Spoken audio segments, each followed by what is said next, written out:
deux pages dans la Gemara. La première, qui nous parlait de l'obligation absolue d'habiter en Israël. Que dans un couple, chacun peut forcer l'autre à monter en Israël. Ben, ça, on a vu la dernière fois. Et puis ensuite, on a vu la Gemara qui dit qu'il faut en toutes circonstances habiter en Israël. Et que celui qui habite en Chutz-Laaretz, c'est comme s'il est un idolâtre. Ça, c'était la première partie de la Gemara. Deuxième partie de la Gemara, Rav Yehuda qui voulait empêcher ses élèves de monter en Israël de Babel. Hein? Et puis la Gemara qui nous disait qu'il ne faut pas se révolter contre les nations et pas conquérir Eretz Israël.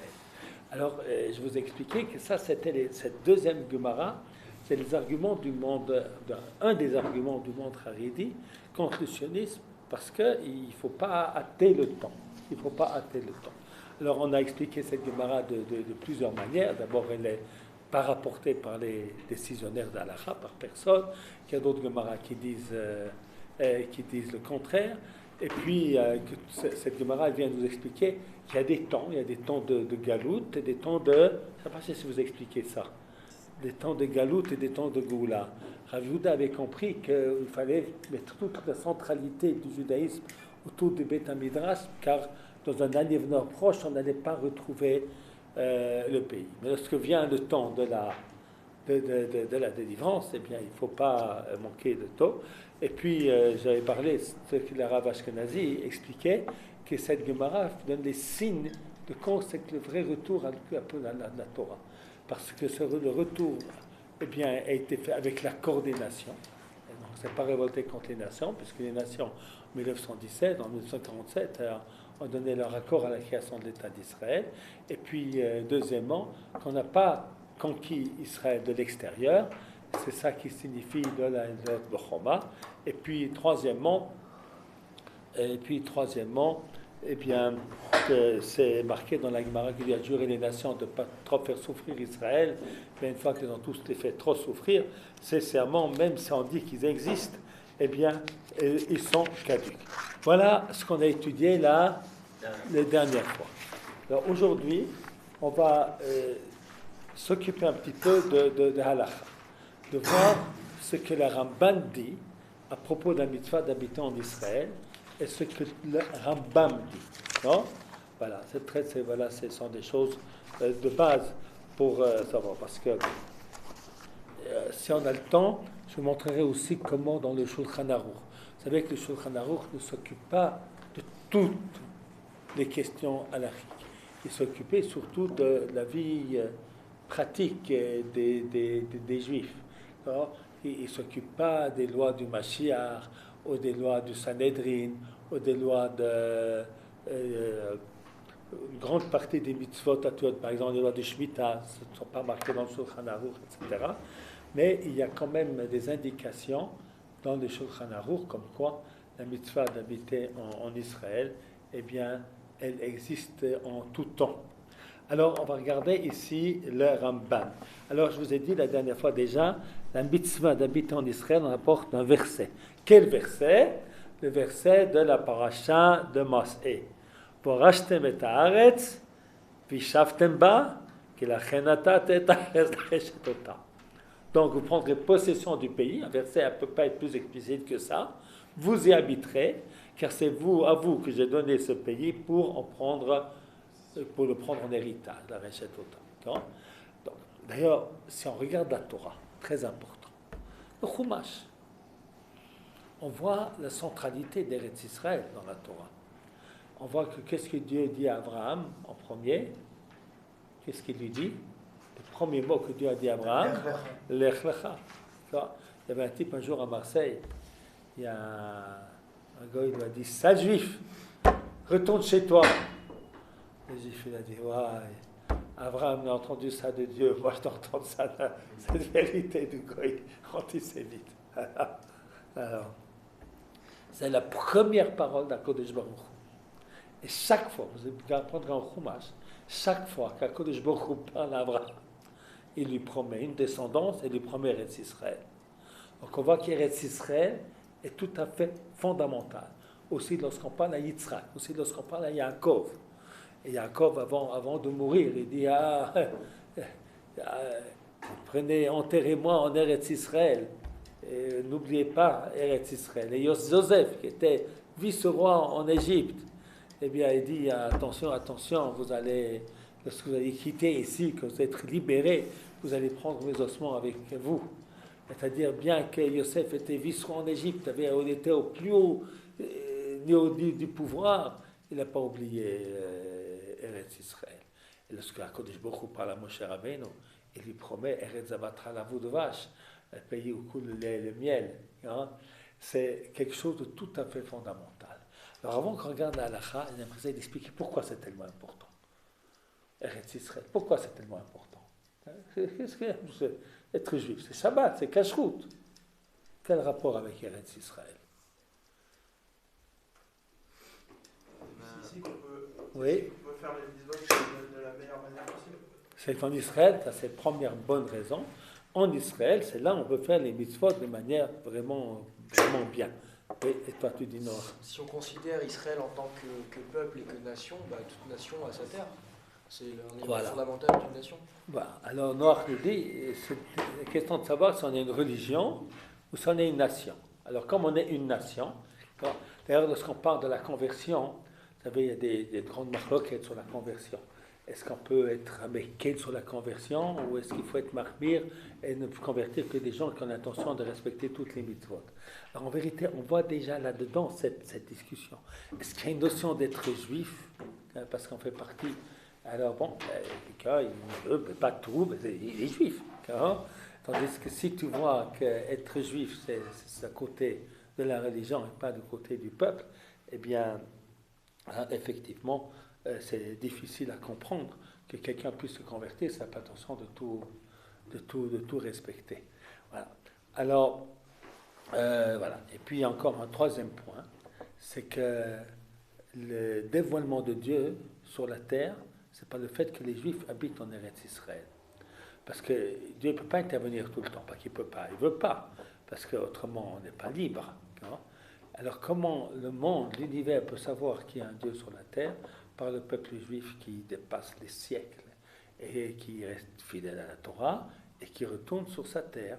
Hein? C'est ça, justement. Hein? C'est justement cette histoire, l'histoire du peuple juif qui démontre qu'il y a un Dieu sur terre et tout ce qu'il a vécu, tout ce qu'il a eu, et qu'on finisse ici, qu'on soit ici, après tout ce qu'on a passé, et ben ça prouve l'existence de Dieu. Ça prouve l'existence de Dieu. Ça a été dit, quoi. Tout à fait. Et du coup, ça prouve l'existence de Dieu. Tout à fait. Tout à fait. Voilà. Maintenant, on va regarder halachiquement ce que dit le Ramban. Alors, mitzvah revi'it, la quatrième mitzvah. Alors, pourquoi la quatrième mitzvah? Parce que, je vous ai expliqué ça la dernière fois, je ne me souviens pas. Le livre du commandement de Rabbi Moshe ben Maimon. Rabbi Moshe ben Maimon, Rambam, eh bien, il a écrit un livre, avant qu'il ait écrit son grand livre de Halacha Yad HaChazaka, il a écrit un petit livre où il a listé les 613 commandements. Ce qui est très difficile à faire, parce que dans la Torah, c'est pas marqué 1, 2, 3. Donc c'est très difficile à faire, c'est quelque chose, parce que c'est un génie absolu, le Rambam. Il avait devant lui, comme une image, tout le Talmud de Babylonie, le Talmud de Jérusalem, de Sifra, de Sifri, de Mechilta, les Midrashim. Alors, parce que dès que tu ajoutes une mitzvah, comme il faut avoir 613, eh bien, il ne faut pas que tu en aies 614 ni 612, donc il faut avoir tout dans la tête. D'accord? Donc il a écrit les Sefer HaMitzvot. Ensuite, le Ramban, Rabbi Moshe ben Nachman, aussi un tout grand, eh bien, il n'est pas d'accord avec le Rambam sur un certain nombre de mitzvot. Le Rambam a compté, il a dit non, ça ne faut pas les compter. Maintenant, si tu ne les comptes pas, ça a des mitzvot en moins. Non? Alors ensuite, tu dois rajouter. Par exemple, Maïmonide, il compte la mitzvah de prier comme une mitzvah de la Torah. Un verset de Parshat Mishpatim. Vous servirez à Hashem votre Dieu, on sert dans le cœur, c'est la tfila. Et Ramban dit non, la tfila, c'est pas une mitzvah, c'est quelque chose qui doit venir du cœur. D'accord? Alors c'est les chachamim qui ont imposé la tfila. Mais la tfila en elle-même n'est pas une mitzvah de la Torah. Donc il a ôté une mitzvah. Il faut en remplacer par une autre. Voilà. Alors on va voir ici la mitzvah revi'it, des mitzvot que Rambam n'a pas compté, que Ramban dit qu'il faut compter. Mitzvah revi'it, la quatrième mitzvah. Voilà, c'est là. Tu as la place, David? Okay. Mitzvah revi'it. שנסתווינו לרשת הארץ אשר נתן האל יתברך ויתעלה לאבותינו לאברהם ליצחק וליעקב. Donc nous avons l'obligation de prendre possession du pays que Dieu a donné à nos ancêtres Abraham, Yitzhak et Yaakov. ולא נעזבה ביזולתנו מן האומות. Et qu'on ne l'abandonne pas à une autre nation, au lishmama ou en désolation. C'est-à-dire qu'il y a une mitzvah, que Eretz Israël soit à nous, et puis que ce ne soit pas aux autres, et puis de s'en occuper, que ce soit un pays bien, qu'il y ait des routes, qu'il y a des champs, il y a tout ce qu'il faut, et pas des ruines. Baruch Hashem, notre génération accomplit cette mitzvah. Vous amrou lahem. Alors il apporte le verset, donc le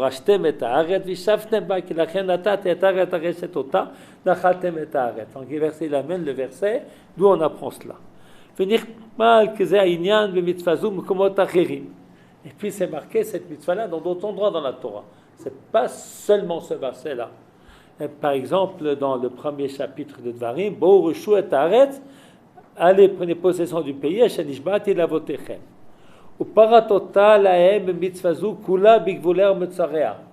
avons la Parshat Maseh des frontières d'Israël. Parce qu'il faut savoir qu'est-ce qui est à nous et qu'est-ce qui n'est pas.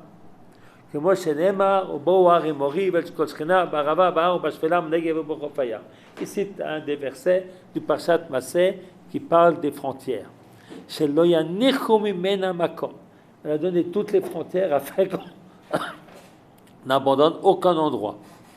Varaya shezu mitzvah. La preuve que c'est une obligation, une mitzvah. Amrou yidbara binyan ameraglim aleresh shadiber Hashem. Parce que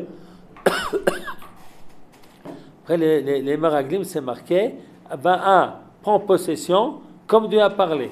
N'aie pas peur. Va amrood ubushloach Hashem etrem mikadesh banema alu rushu etar natati lachem. Lorsqu'on a envoyé les Meraglim, il leur a dit allez, il faut monter en Israël parce qu'il faut en prendre possession, comme Hachem ordonné. Mais Kachalot a voulu l'autre, Marazé. Et lorsqu'ils n'ont pas voulu monter, qu'est-ce qui est marqué? Vous êtes révoltés. Ça veut dire que celui-ci n'en monte pas, c'est une révolte contre Hachem.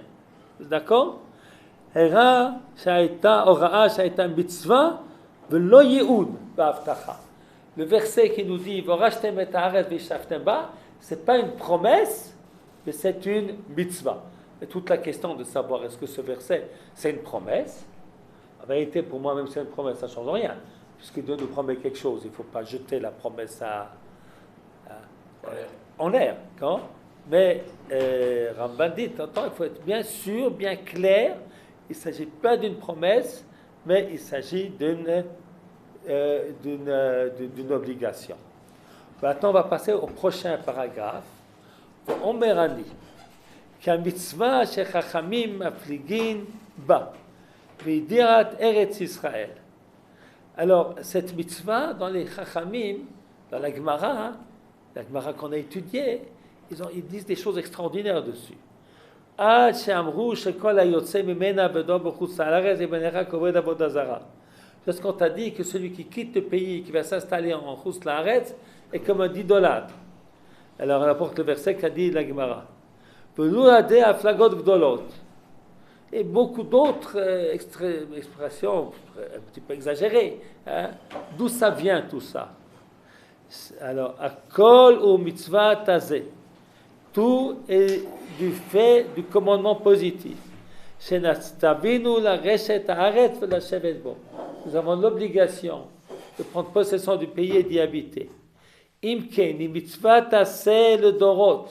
C'est un commandement positif pour toute génération. Mitrayev kol yachid mimenu. Elle est imposée à chaque individu. Vafilu bisman galut ki yadua betalmud mumkomot harbe. Et même en temps d'exil, nous avons la mitzvah d'habiter en Israël. Je vais expliquer maintenant pourquoi il a besoin de nous dire même en temps d'exil. La Shon Sifri, elle rapporte un Sifri qui nous dit, vous savez ce que c'est? Sifri, ce sont les paroles de nos sages, de la Gemara, mais qui sont écrits pas dans le Gemara, mais comme un livre de commentaires sur la Torah. Maaseh Rabbi Yehuda ben Betera. On raconte une histoire de Rabbi Yehuda ben Betera, Rabbi Matia ben Cheresh, Rabbi Hanania ben Achi, Rabbi Yeshua, Rabbi Nathan, Shayu Yotzim Chutz Haaretz. Ils sont sortis, ils ont quitté Eretz Israël. Vigou le Paltia. Et puis ils sont arrivés à une grande place, à la frontière. Vezarkou et Eretz Israël. Et puis ils se sont souvenus maintenant d'Eretz Israël qu'ils sont en train de quitter. Vezakfou enehem, vezalkou dibonehem, vekaru bigdehem.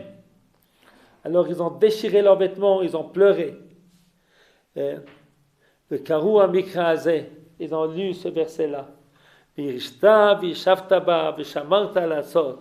Amrou, yeshivat Eretz Israël, shekula, keneged kol ha-mitzvot shebatorah. Ils ont dit la mitzvah d'Eretz Israël, ils ont dû faire demi-tour, je suppose. Elle vaut toutes les mitzvot de la Torah. Donc c'est un texte très très très important, ce texte du Rambam. Maintenant, on dit que Maïmonide n'a pas compté dans le compte des mitzvot. Voilà. Pourquoi il n'a pas compté? Alors il y a une explication de Megillat Esther. Et lui il dit, vous savez pourquoi il n'a pas compté? Parce que ce n'est pas une mitzvah. Regardez, Direli, c'est Rav Dilion. Il a fait un commentaire pour sauver le Rambam des attaques du Rambam. Venireli, Kima Shelom Na'arav, לפי שמצוות ירושת הארץ וישיבתה לא נהגה ממשה ויהושע ודוד בכל זמן שלא גלו מארצם. C'est une mitzvah qui n'existait que tant qu'ils n'étaient pas en exil. אבל אחר שגלו מולדתם אין מצווה זו נוהגת לדורות עד עד משיח. Une fois qu'on est parti en exil, la mitzvah elle est de côté jusqu'à la venue du Mashiach. כי אדרבה, bien au contraire, נסתווינו לפי מה שאמרו בסוף כתובות, la deuxième Gemara qu'on a étudiée, c'est le Nimrod Ba'umot, ללכת לכבוש את הארץ בחוזקה. והוכיחו פסוק, השבעתי אתכם בנות ירושלים. Alors on a vu dans la Gemara qu'il ne faut pas monter en Israël, il ne faut pas se révolter contre les nations. Donc, alors est-ce que cette explication Megillat Esther explique vraiment le Rambam? La vérité c'est non. Parce que le Rambam, de manière la plus explicite, dit qu'il y a une mitzvah d'habiter en Eretz Israël en tout temps. En tout temps. Et il n'y a pas de Rambam ici. Alors on va ici voir le Rambam que je vous ai apporté.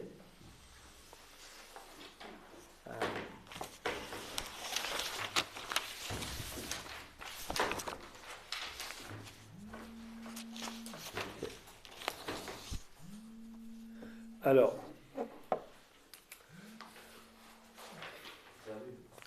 vous pouvez regarder dans cette page, vous allez tout de suite voir, par exemple, à la Chayut Bet.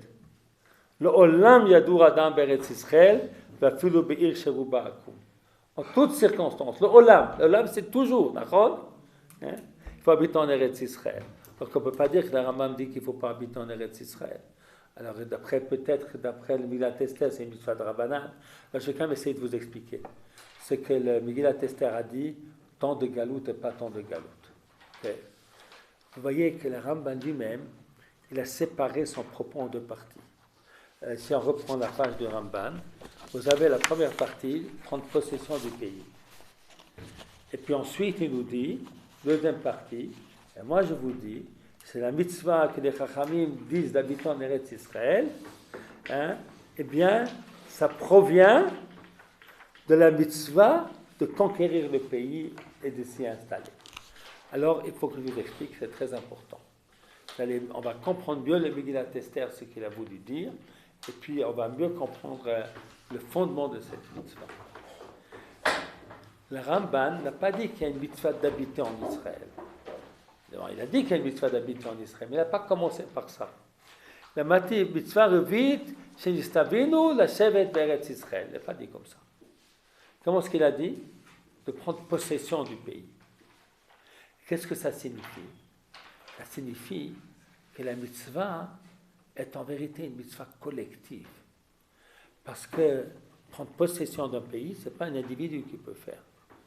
Un individu, il peut louer une maison à Ramallah et habiter à Ramallah, ou à Tel Aviv, ou n'importe où, ou à Jérusalem. Mais la mitzvah, ce n'est pas ça. Le fondement de la mitzvah, c'est que le peuple juif soit maître sur cette terre L'onazva biyadzulateinu mina umot.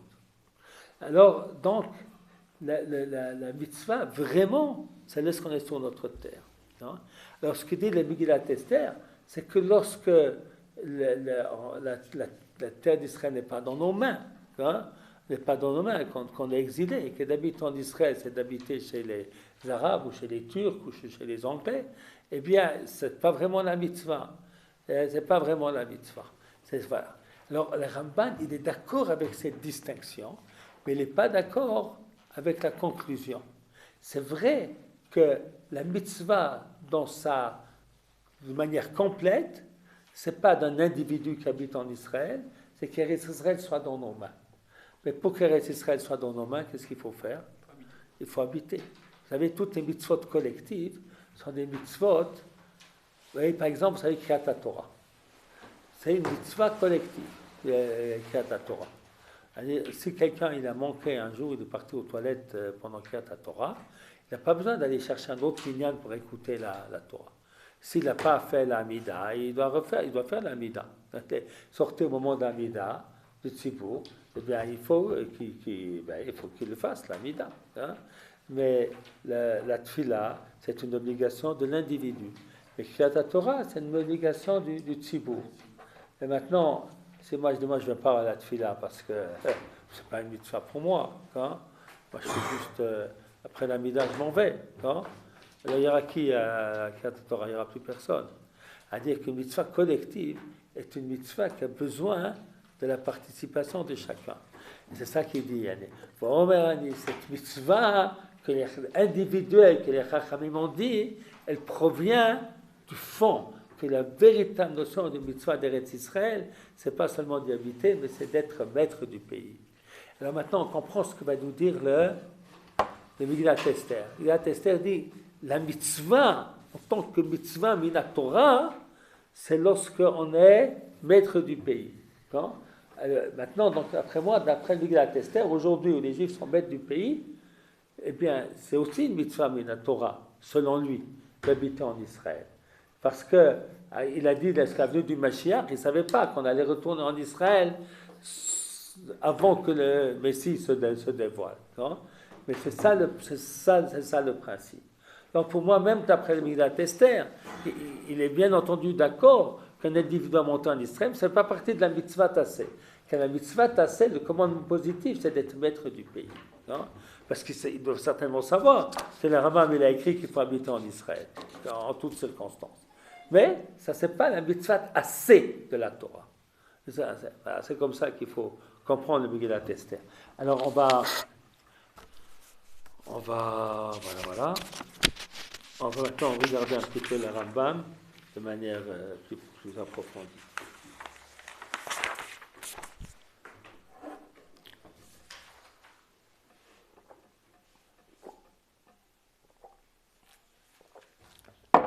Alors, encore un petit peu, quelques minutes encore. En amelech nilcham tchila, ela milchemet mitzvah.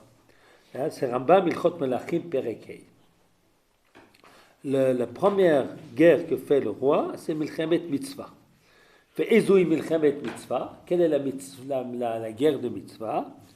Zou milchemet shiva memin. C'est la guerre pour conquérir Eretz Israël des 7 peuples. Ou milchemet Amalek, la guerre contre Amalek.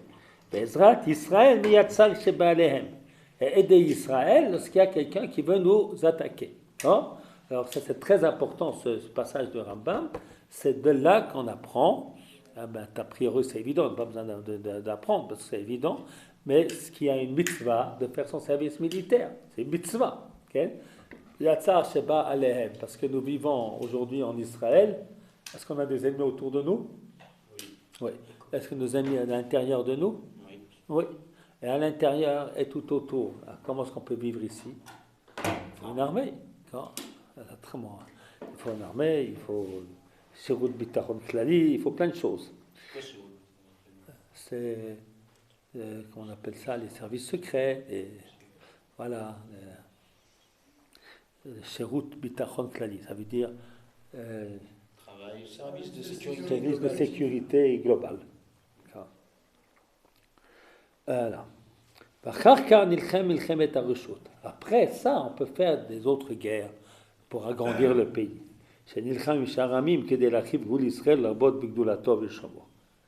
Aval, il dit milchemet mitzvah, et ne tzarich litol bereshut bedin. Il n'a pas besoin d'avoir une autorisation du tribunal rabbinique. Le yotze miatzmo b'chol et, v'kofei ha'am latzet. Le roi, à chaque instant, on peut faire cette mitzvah. Milchemet hareshut, tu veux agrandir le pays, ça il faut l'autorisation du bedin. Ça on ne peut pas faire. Donc on ne peut pas faire. Non, on ne peut pas faire des milchamot reshut. On ne peut faire que milchamot mitzvah. On ne sait pas aujourd'hui qu'ils sont Amalek, on ne sait pas aujourd'hui qu'ils ont les 7 peuples. Donc la mitzvah qui est pour nous aujourd'hui, c'est de défendre Israël. Hein? Okay. Et puis on va faire à la halachatet. Asur latzet me'eretz Israël, le chutz ha'laaretz le olam. Non, vous voyez, c'est pas que le Rambam pense qu'il ne faut pas habiter en Israël. Non? Pour moi, la mitzvah d'habiter en Israël, eh bien, aujourd'hui, elle se divise, chez le Rambam, la mitzvah, elle se divise en 2 parties. La mitzvah, la guerre des 7 peuples, c'était pour conquérir une première fois. Puis une fois qu'on a conquis, on doit garder le pays en se défendant de ceux qui veulent nous déposséder. Hein? Asur latzet meretz Israël le chutz laaretz le'olam, אלא ללמוד תורה, on a le droit de sortir d'Eretz Israël, pas interdit de sortir d'Eretz Israël, sauf pour étudier la Torah, Olissa Isha pour se marier, Olatsi Minaakum, un goy qui te doit de l'argent, tu peux sortir en Eretz Israël pour encaisser ton argent, Veyarzor la Haaretz, et il faut retourner dans le pays. Vechen, Yotzeu Litzchora, on peut sortir pour faire des affaires. Aval Ishkon b'chutz ha'laaretz, habiter de manière fixe en chutz laaretz, Assour, c'est interdit. Et là, sauf que s'il y a une famine et qu'on ne peut pas manger, il y a une inflation de 100%. Il y a de l'argent et les fruits sont très chers. Il ne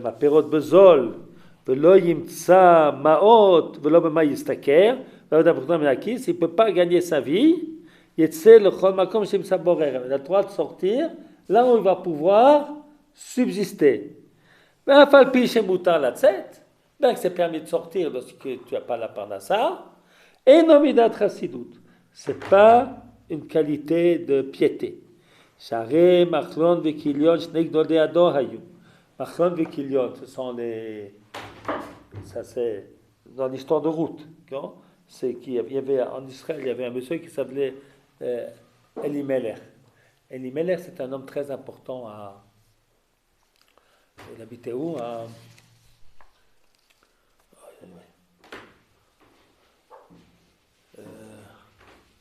Pas Bethel.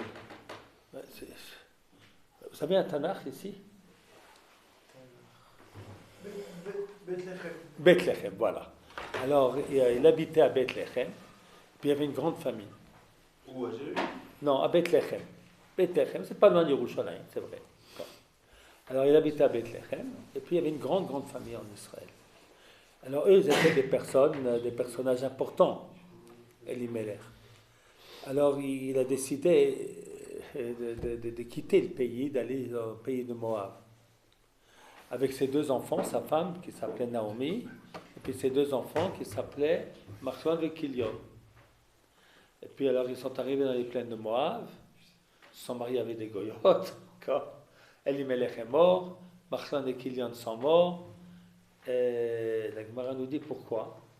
Parce qu'ils ont quitté Eretz Israël, au moment de la famine.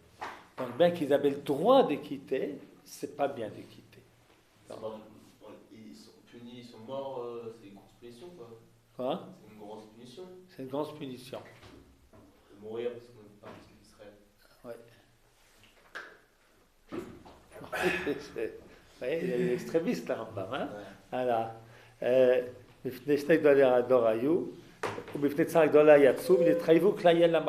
Dieu les a. C'est fini. D'accord? Alors, on voit d'ici que pour le Rambam, très, très important, donc, là qui dit, halachiquement, on ne peut pas empêcher quelqu'un de quitter le pays s'il a besoin de parnassa. Il ne faut pas demander de ne pas avoir de quoi vivre. D'accord? Là, il faut tout faire pour rentrer le plus vite possible. Voilà. Alors, le Rambam il dit qu'on peut habiter en Khutz Laaretz, non. Donc c'est pour ça qu'il faut expliquer le Megillat Esther, ce qu'il a voulu dire. C'est la mitzvah. On prend l'argent d'un autre pays qu'Israël, on ramène en Israël. On ramène en Israël. On prend des Boeing. Voilà. Gdolei Chachamim, Hayu Menashkim al Tchum Eretz Israël. Nous dit les grands sages, eh bien, ils embrassaient la frontière d'Eretz Israël. On Menashkin Avanea, embrassaient leurs pierres. On Midgalgelim al Afara, se roulaient dans leur poussière. Apporte un verset pour dire combien on aime la terre.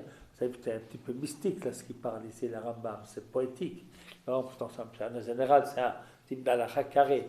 À propos d'Eretz Israël, eh bien, il y a toute la poésie qui sort. Voilà. Là, on fait encore une halakha. Amrou chachamim, kol ha-shochen beretz Israël, monotam b'chulin. Tout celui qui habite en Israël, ses péchés sont pardonnés. Shenemar bal yomar sheken chalite ha'am hayoshev nasu avant. Le peuple qui y habite, sans faute. Afilu alach bo ba amot zochen l'chem haba. Et à les 4 coudées, il mérite l'olam haba. Mais si tu fautes en Israël, quoi? C'est plus que si tu fautes en Israël. Ça, il n'a pas dit le Rambam. Mais c'est vrai. Il y a des gens qui disent comme ça, parce que c'est Platrine Améler. Mais le Rambam n'a pas rapporté ça.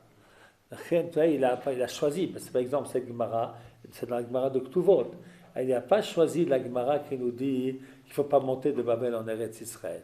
Il a choisi quelle Gemara, la Shaza, que celui qui habite en Israël, tous ses péchés sont pardonnés. Dans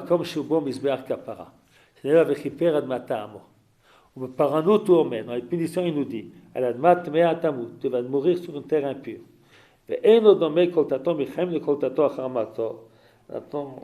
C'est pas la même. Il faut vivre en Israël, pas seulement amener ses ossements.